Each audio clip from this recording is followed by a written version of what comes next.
Chapter 3. Christine Daae. Monsieur Firmin was right. All Paris talked about the new Margarita in Faust, the girl with the beautiful voice, the girl with the voice of an angel. People loved her.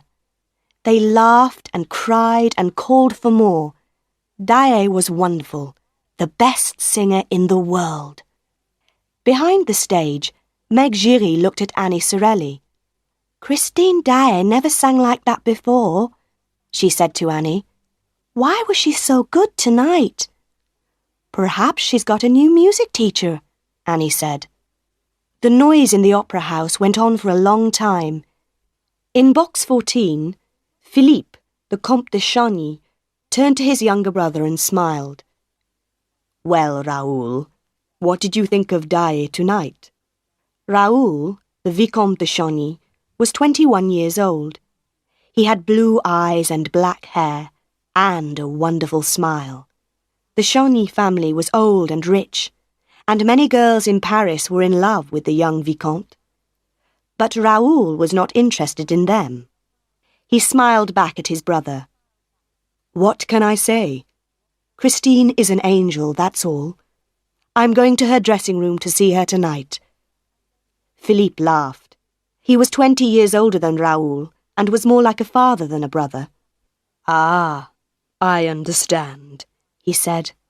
You are in love, but this is your first night in Paris, your first visit to the opera. How do you know Christine Daae? You remember 4 years ago, when I was on holiday by the sea in Brittany? Raoul said. Well, I met Christine there. I was in love with her then, and I'm still in love with her today. The Comte de Chagny looked at his brother. I see, he said slowly. Well, Raoul, remember she is only an opera singer. We know nothing about her family. But Raoul did not listen. To him, good families were not important, and young men never listened to their older brothers. There were many people in Christine Daae's dressing room that night, but there was a doctor with Christine, and her beautiful face looked white and ill. Raoul went quickly across the room and took her hand. Christine, what's the matter? Are you ill? He went down on the floor by her chair. Don't you remember me?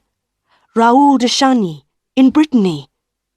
Christine looked at him, and her blue eyes were afraid. She took her hand away. No, I don't know you. Please go away. I'm not well. Raoul stood up, his face red. Before he could speak, the doctor said quickly, Yes, please go away. Everybody, please leave the room. Mademoiselle Daae needs to be quiet. She is very tired. He moved to the door, and soon everybody left the room. Christine Daae was alone in her dressing room. Outside in the passage, the young Vicomte was angry and unhappy. How could Christine forget him? How could she say that to him? He waited for some minutes, then, very quietly and carefully, he went back to the door of her dressing room. But he did not open the door, because just then he heard a man's voice in the room.